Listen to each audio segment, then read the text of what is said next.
Bien-aimés frères et sœurs, vous connaîtrez la vérité et la vérité vous affranchira. Ça, c'est pas moi qui le dis, c'est la Bible qui le dit. Mais moi, je vous dis mieux.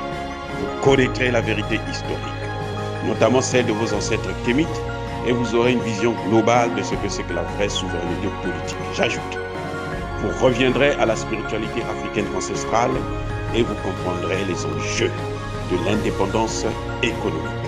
Et pour terminer, vous accepterez votre identité culturelle kémite et vous obtiendrez deux choses. La première, c'est la paix.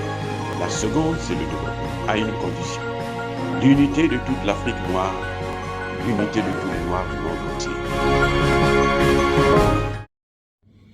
Otep à tous, bienvenue sur la chaîne des panafricanistes, par essence, par conviction et par excellence. Celle des citoyens kémites par nécessité et obligation de combat. Nous sommes une chaîne qui n'est guidée que par nos ancêtres et rien que par les ancêtres qui appartiennent à l'égrégore du monde noir. Par conséquent, nous ne croyons en aucun Dieu venu d'étrangers. Toutefois, cette vidéo n'est aucunement destinée à inciter à la haine ou à la violence, car nous menons un combat qui est d'abord et avant tout spirituel, intellectuel et démocratique.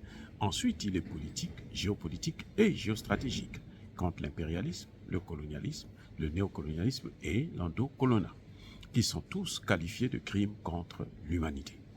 Nous menons ce combat sur la base du principe fondamental que nous avons hérité de nos ancêtres kémites, qui est celui de la Mahat, c'est-à-dire solidarité, vérité et justice. Vous êtes donc en droit de connaître la vérité et nous avons l'obligation de vous dire la vérité, rien que la vérité, afin que justice soit rendue au continent africain. Et ça, c'est notre modeste contribution dans cette noble lutte en faveur de la souveraineté, la dignité, la solidarité et l'unité africaine. Ça, c'est ce que nous appelons le panafricanisme. Bien-aimés frères et sœurs, pourquoi l'OTAN a été créée? L'organisation du traité de l'Atlantique Nord. Pourquoi il a été créé? En fait, l'OTAN a été créé pour un objectif commun, la protection commune des pays de l'Europe de l'Ouest et les États-Unis. Pour la protection de ces pays-là face aux pays ou au bloc de l'Est de l'ex-URSS. Donc l'OTAN, en fait, ce n'est pas une institution qui est là à faire des guerres. C'est une institution défensive. C'est-à-dire que quand un pays de l'OTAN est attaqué, comme le stipule l'article 5 du traité de l'Atlantique Nord, eh bien, c'est tous les pays de l'OTAN qui interviennent pour répondre à cette menace, pour répondre à cette attaque, pour riposter contre la menace. Mais ce que nous constatons aujourd'hui, c'est que l'OTAN n'est plus une organisation défensive, mais c'est plutôt une organisation offensive. Elle n'est pas en position de défense, mais en position d'offense. C'est elle qui attaque. Et elle attaque des pays qui, en réalité, n'ont pas grand-chose à voir avec sa sécurité. Des pays qui ne menacent pas réellement sa sécurité. On peut prendre quelques exemples. Est-ce qu'un pays comme la Libye est une menace pour la sécurité ou avait été une menace pour la sécurité des pays de l'OTAN? Pour la France, par exemple, pour les États-Unis, pour l'Angleterre. Est-ce que Kadhafi, de son vivant, voulait attaquer les États-Unis? Est-ce qu'il était une menace? De même pour l'Irak. Est-ce que l'Irak a été une menace pour les États-Unis? On a vu, quand George Bush II va en guerre en Irak, et on a utilisé un prétexte fallacieux, qu'il fabriquait des armes chimiques, et ce qui, à la fin, s'est avéré un mensonge, un gros et grossier mensonge. Voyez, vous avez la Chine, vous avez la Russie. C'est vrai, la Russie est allée en Ukraine. La Russie est en conflit avec l'Ukraine pour des raisons que nous connaissons tous et je ne veux pas revenir là-dessus parce que je me suis déjà exprimé là-dessus. Mais est-ce que la Russie en Ukraine menace la sécurité des États-Unis? Vous allez me dire que l'Ukraine, c'est en Europe. Donc, si la Russie rentre en Ukraine, elle menace la sécurité de l'Europe. Mais l'Ukraine ne fait pas partie de l'Union européenne, ou plutôt de l'OTAN. Parce que même si elle faisait partie de l'Union européenne, le traité de l'Atlantique Nord, ce n'est pas le traité de l'Union européenne. Et l'Union européenne n'a pas un système de défense commune.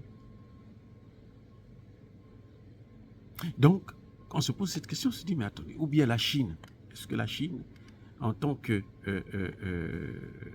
puissance, est une menace pour les États-Unis d'Amérique? Mais pourquoi déclarer tous ces pays-là des menaces et les attaquer? L'OTAN est allé en Afghanistan, l'OTAN est allé en Irak, l'OTAN est allé en Libye, l'OTAN est allé en Yougoslavie. Est-ce que la Yougoslavie a été une menace pour les États-Unis? Est-ce que la Yougoslavie avait attaqué un pays de l'Union européenne, membre de l'OTAN? Non. C'est-à-dire que, en réalité, quand on essaie de voir les choses, l'OTAN a été créée pour faire face à la menace de l'ex-URSS. Mais lorsque cette puissance se disloque, s'auto-détruit, s'auto-disparaît, s'auto-balkanise, en principe, l'OTAN aussi devrait disparaître. Eh oui, puisque la menace principale, la menace en tant que telle, eh ben, elle n'est plus. Et c'était c'était seulement l'ex-URSS qui pouvait faire face à l'OTAN. Tous les pays que l'OTAN est allé attaquer, comme la Yougoslavie, la Libye, la Somalie, l'Afghanistan et autres, ce ne sont pas des pays qui peuvent faire la guerre, même contre un seul pays de l'OTAN. L'OTAN n'a même pas besoin d'intervenir dans son ensemble. Il suffit qu'on donne en soutien le pays en question et puis le problème est réglé. La vraie menace, c'était celle qui venait de l'ex-URSS. Parce que là, c'était une puissance à la fois nucléaire et puis militaire avérée. Donc, on voit très bien que l'OTAN n'est plus une organisation ou n'a pas été créée pour être une organisation de paix, mais une organisation de déstabilisation, de destruction, notamment des puissances faibles.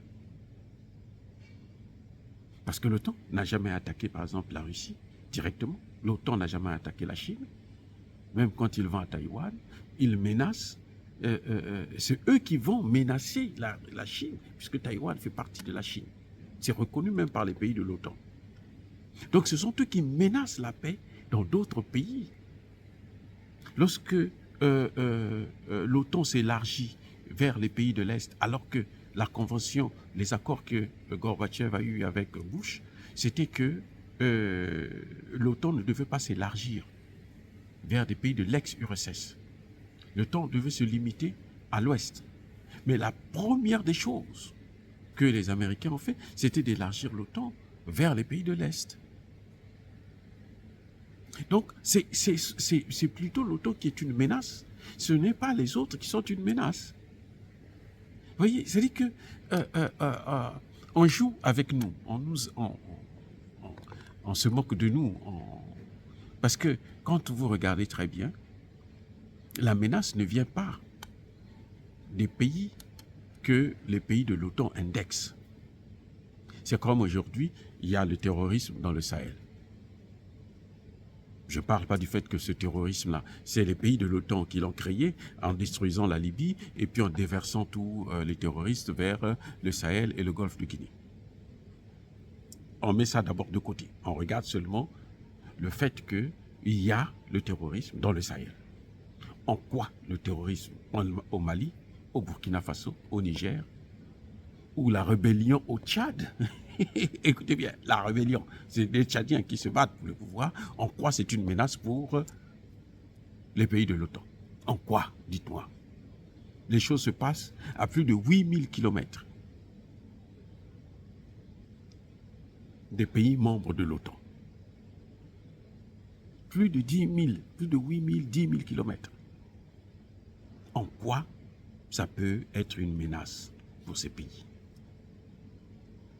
Aucune. Aucune.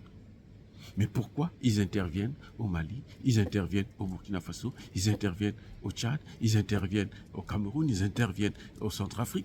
C'est-à-dire qu'ils veulent occuper le monde. Et c'est là, c'est ça le vrai problème que nous avons avec cette institution qu'on appelle l'OTAN.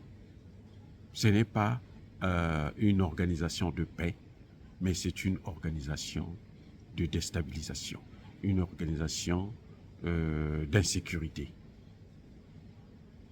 Et c'est une organisation de domination et d'ingérence dans les affaires intérieures d'un État, ce qui est contraire à la charte de l'Organisation des Nations Unies. Dire cela, c'est inciter à la haine ou à la violence? Non. Ya ba colère ve, je le répète encore. Ya malem. Entre-temps, soyez bénis par le Dieu des Kémites. Je persiste et je signe. Mais que ceux qui persécutent le continent africain, qui persécutent les Africains, et notamment les panafricanistes, puissent être punis, puissent être maudits, puissent être écrasés, puissent être foudroyés, qu'ils puissent être détruits par le Dieu des Kémites et par nos ancêtres angélisés. J'ai dit et j'assume.